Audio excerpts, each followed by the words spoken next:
Assalamu alaikum wa rahmatullahi wa barakatuh. Over the years, I've spent a lot of time listening to videos on feminism, listening to Jordan Peterson videos, listening to Coach Greg Adams, listening to, Coach Red Pill, and all these different people, and a few others. And, I really have appreciated a lot of what they're saying. I have appreciated um, Jordan Peterson uh, trying to reinforce the ideas that men have a place in society and that responsibility is key to living a fulfilled life. To take responsibility for your actions and to be a positive influence in the world, basically. Um, Showing that men can, uh, help themselves, be men, essentially, that there's nothing wrong with being men, with being assertive, and with wanting to succeed in life. Then, of course, I have gained an appreciation for men expressing in the MGTOW movement, men expressing the very real problems they face and showing why they do not feel it's important and necessary to get married, to settle down, to have kids, and all of that. Okay, and they've brought up very, very valid arguments, very valid points, and basically the sum total of it is that women in their society are simply not worth the effort, worth committing to, worth sacrificing for. Because ultimately, when you are a man that gets married and has a family, it's a great sacrifice. You spend your entire life and all your efforts in trying to look after and protect this family. And in a culture where women do not feel a sense of loyalty and obligation towards men in general, and especially not towards their husbands, then it does not seem like the payoff is sufficient, given the great sacrifice. So when you do a cost-benefit analysis, you're going to end up with basically paying for, too much, basically, for, the right to have a woman who is supposed to be committed and loyal and practice fidelity, but who increasingly in the culture of the West are not doing that. So then you ask yourself, is it worth it? So, some of the common arguments that come out of the MGTOW movement is like, why pay for something that she gave away for free?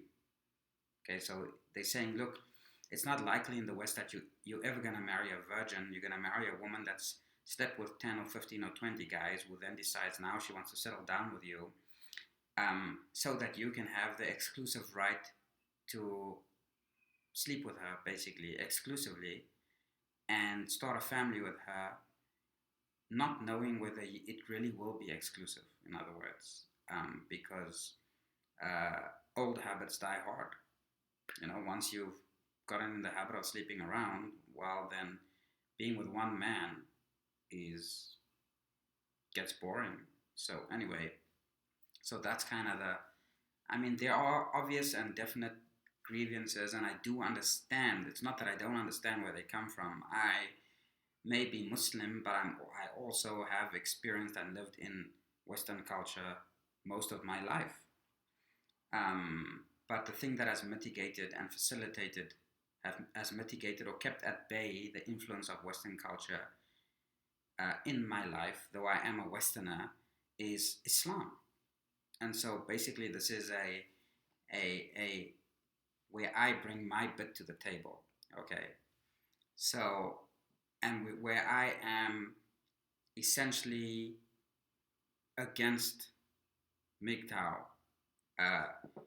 is literally because of my Islam, my where I come from, because unlike many people who have gone their own way, many men who have gone their own way.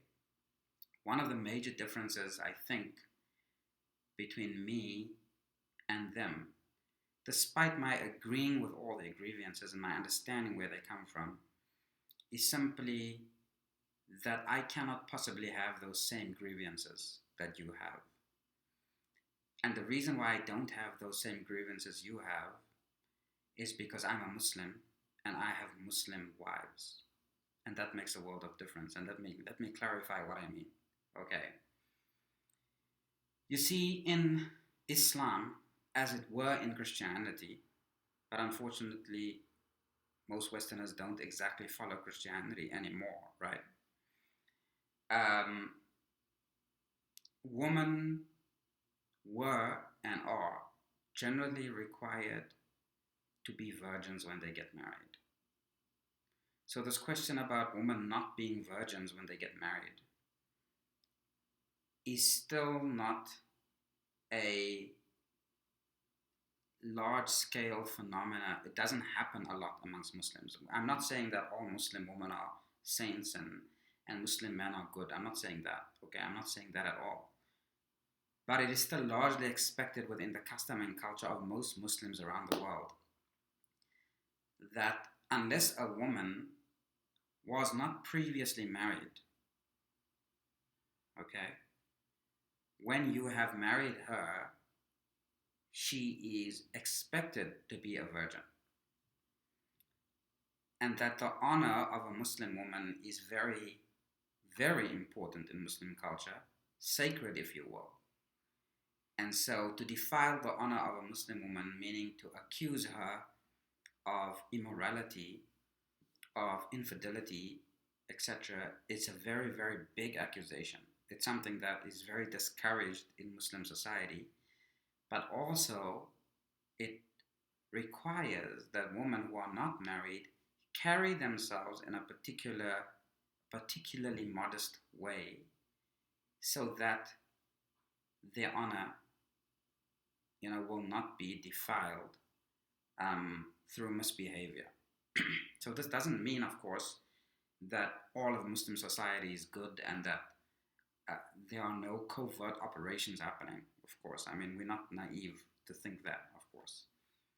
But the general perception of morality exists still in Muslim societies. And Muslim women, okay, still look forward to and value marriage, as do Muslim men. Muslim men still look forward to and value marriage. This is generally, of course, again, not all Muslims are the same. And so the benefit of conservative culture, because the culture that I'm talking about is not unique to Islam. This was the culture generally in the world. When the Western world inherited civilization from Islam, we all kind of followed, in the West and in the East, everywhere, a more or less patriarchal culture where the fidelity specifically of women was considered paramount to the proper functioning of society and marriage, because people still had marriages. And so this is the point that I'm getting at. And basically, you see, it's not that I'm saying to men, MGTOW men going their own way, or any men out there, that you need to be monogamous. I'm not saying that you cannot experience a certain variety of women, because that has never happened throughout history. Okay?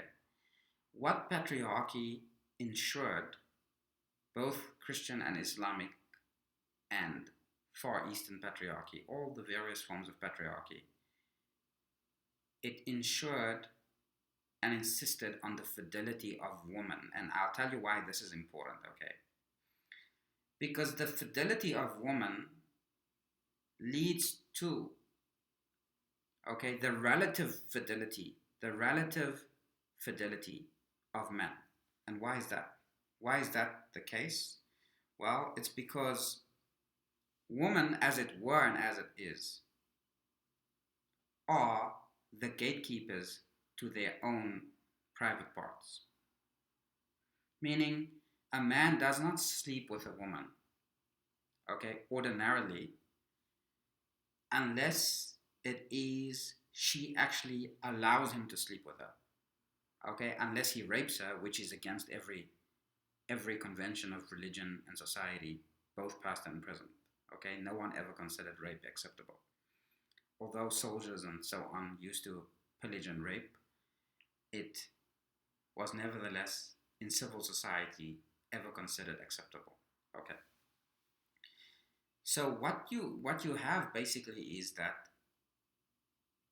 when there was social pressure from patriarchy, from religious societies, from Islamic societies on women regarding their fidelity, okay, it kept the entire society chaste. Because once again, it is the woman that is the gatekeeper to her own sexuality, to her own private parts. And it's her level of conservatism that mitigates where the boundaries lie in society. And so women are essentially in these societies powerful, very, very powerful, because sex is very powerful. Okay? And so it is the chastity of woman in a society at large that forces men to man up, as feminists like to say. It forces men to take women honorably because there's no other way to get to the woman. Okay? You have to marry her, look after her, put your money where your mouth is. Okay? Raise and father the children. You have to. Okay? Because in Islamic society, there is no other option. Okay?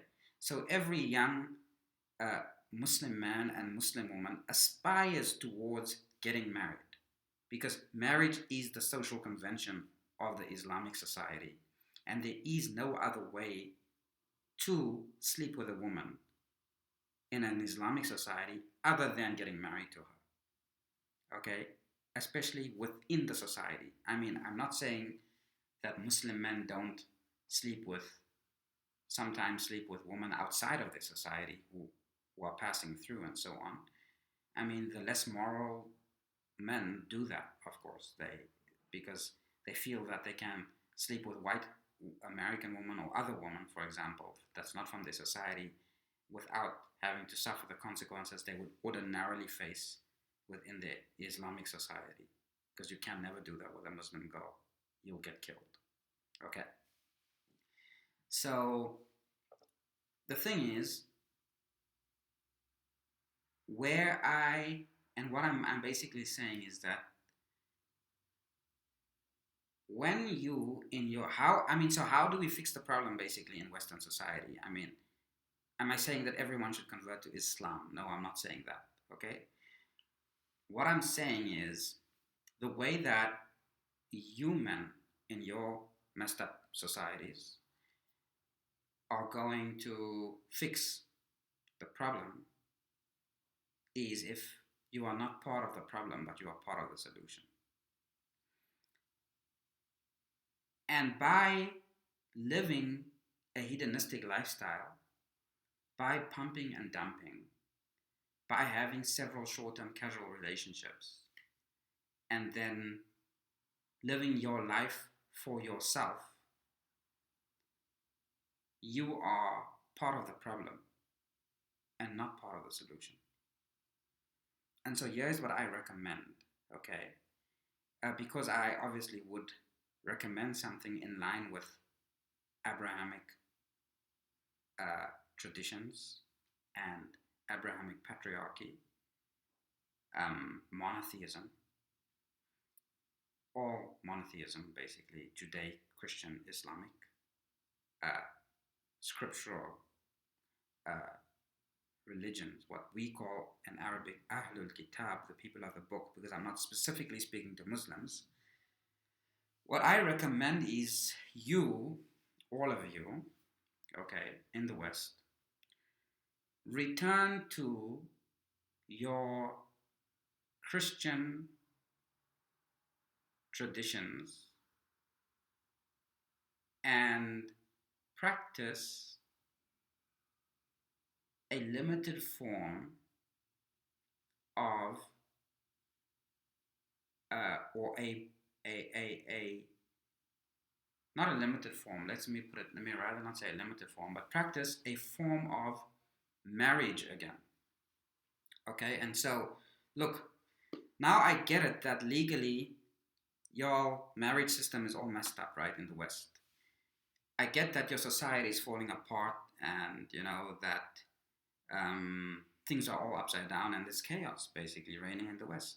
Okay, um, and Alhamdulillah, we don't have that in our Muslim countries, but it's also gradually snowballing in that direction as feminism is trying to take hold in our societies, which you know is a battle we may be losing.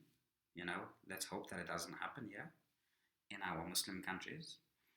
But what, and therefore I'm interested in helping you solve your problem, because it's going to help us in a way solve our problem 10 years down the line, because we're 10 years or so behind embracing the bullshit that y'all are trying to sell to us, right?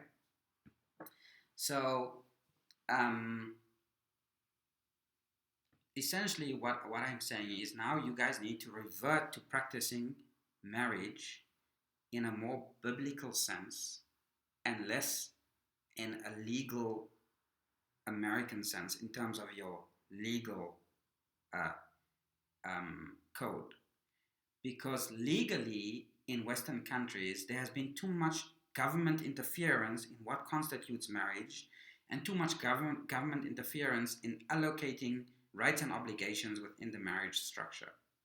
So what I propose you do is, when you enter or you want to enter a relationship, a serious relationship with a woman, that you get married to the woman under God, okay, with two witnesses, in a Christian sense, okay, without having to involve the legal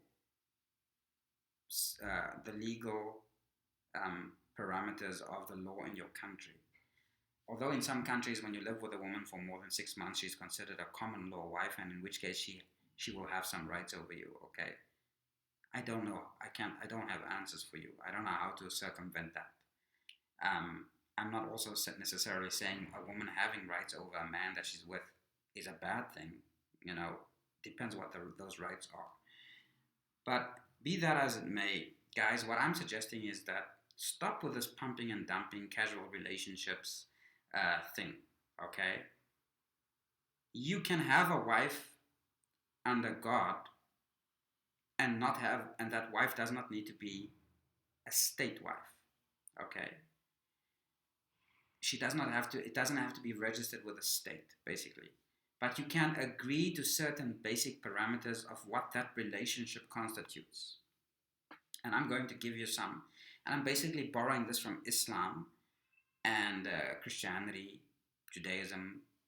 Generally, there's this concept, but more so from Islam because I'm Muslim and this is my background. And so those parameters are simple. Look, sit her down and say, look, these are the parameters that we are going to agree to our marriage, our relationship. Okay? Number one, that it's exclusive. Now, if you wish to be polygynous, meaning you want more than one woman, you can say that it's exclusive from your side, meaning that woman cannot practice polyandry, or it's not a polyamorous relationship. Okay, so she has to be sexually exclusive to you. Okay, but that if you want to enter another sexual union relationship, it has to be another marriage, okay, of which she will know about. Okay, transparency. So if it's a monogamous union, you will say it has to be exclusive from both sides. Okay. Make sure that she has been cleared from other relationships prior to you. Okay, so don't take a woman with a high body count, and take a woman that has been away from being in another sexual relationship prior to you for at least 3 months. Okay, because in Islam, there needs to be 3 months between married relationships. Meaning, if you marry a woman and you divorce her, you are still married to her for the next 3 months in order for you to either resolve the issue or before she can move on. So there's 3 months, a period clear between sexual partners, basically.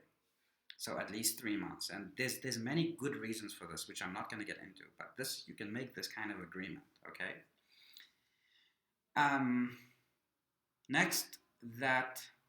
Next important thing is that when it comes to other men, as in male friends, that it needs to be vetted by you. In other words, if it's a male that you don't trust, then she needs not to see that male friend.